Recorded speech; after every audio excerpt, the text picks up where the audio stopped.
Mecánica de suelos 1. Presenta Pacheco Acosta Eri, Pérez Sánchez Gustavo, Reyes Jiménez José Miguel y Rodríguez Cabrera Johan, asesorados por el ingeniero Damirel Manzano Bastos, Grupo 4CB6. En ingeniería civil, el suelo se define como los sedimentos no consolidados de partículas sólidas fruto de la alteración de las rocas o suelos transportados por agentes como el agua, hielo, viento o gravedad, y que pueden tener o no materia orgánica. Por lo tanto, el suelo es un cuerpo heterogéneo con propiedades físico-químicas y mecánicas apropiadas o no para una construcción, edificios, represas, hidroeléctricas, etc., cuya función es sostener a la construcción y absorber las cargas producidas por esta.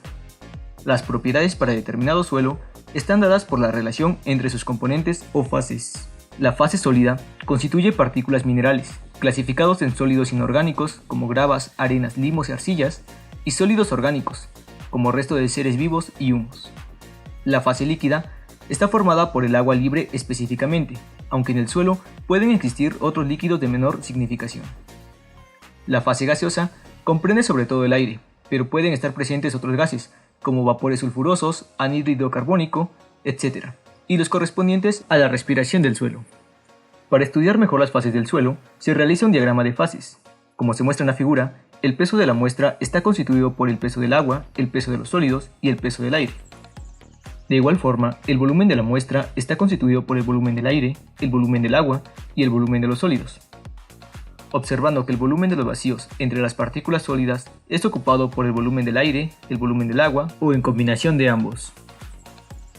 El contenido de humedad, la porosidad, la relación de vacíos, el grado de saturación, el peso específico, son ejemplos de las relaciones gravimétricas y volumétricas, es decir, las relaciones entre las diferentes fases constitutivas del suelo, y estas permiten avanzar sobre el análisis de la distribución de las partículas por tamaños y el grado de plasticidad del conjunto.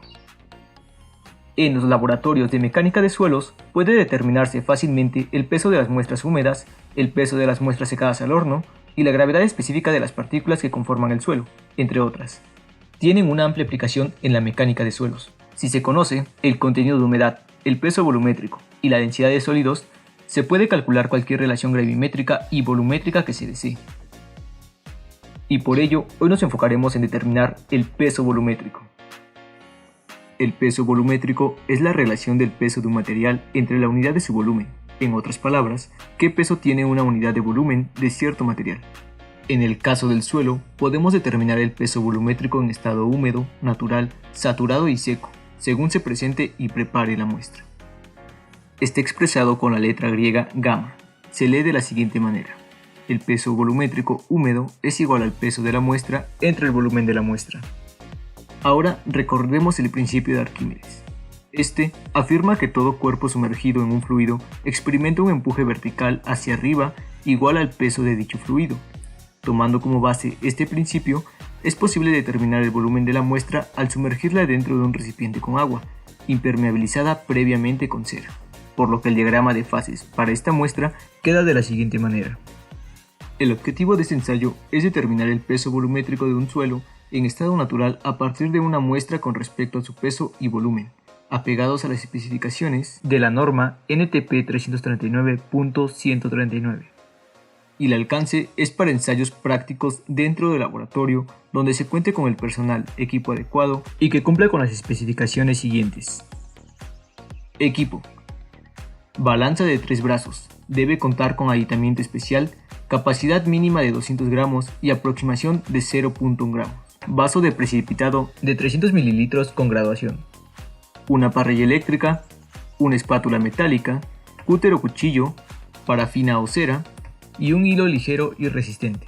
Se necesitará una muestra de suelo inalterado. Procedimiento. Primero limpiar la balanza, vaso de precipitado e utensilios a utilizar. Posteriormente, nivelar la balanza, debe estar calibrada, y revisar la parrilla eléctrica. Calentar la cera en la parrilla eléctrica y mientras tanto, con ayuda de la espátula y cúter, extraer una muestra representativa de forma cúbica o irregular de 2 centímetros de lado aproximadamente. Amarrar cuidadosamente la muestra con hilo y pesar, tomando en cuenta que el peso del hilo es despreciable. Registrar el peso de la muestra, WM. Sumergir la muestra en parafina para impermeabilizar. tratando de obtener una capa lo más delgada posible sin poros. Registrar el peso de la muestra con parafina, WMP. Llenar el vaso de precipitado con agua, procurando que al sumergir la muestra quede cubierta y el agua no se riegue. Colocar el vaso de precipitado bajo el brazo de la balanza y pesar la muestra sumergida en agua, procurando que la muestra no toque los bordes ni el fondo del vaso de precipitado. Registrar el peso de la muestra con parafina sumergida, WMPS. Registro.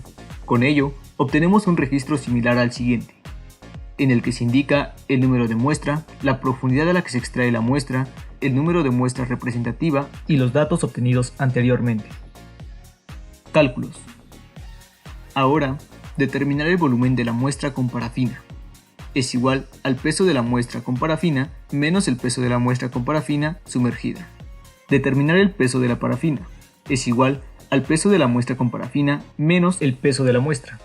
Determinar el volumen de parafina, considerando un peso específico de 0.97 gramos por cada centímetro cúbico de parafina, o el indicado por el proveedor, por lo que el volumen de parafina es igual al peso de parafina entre el peso específico de la parafina.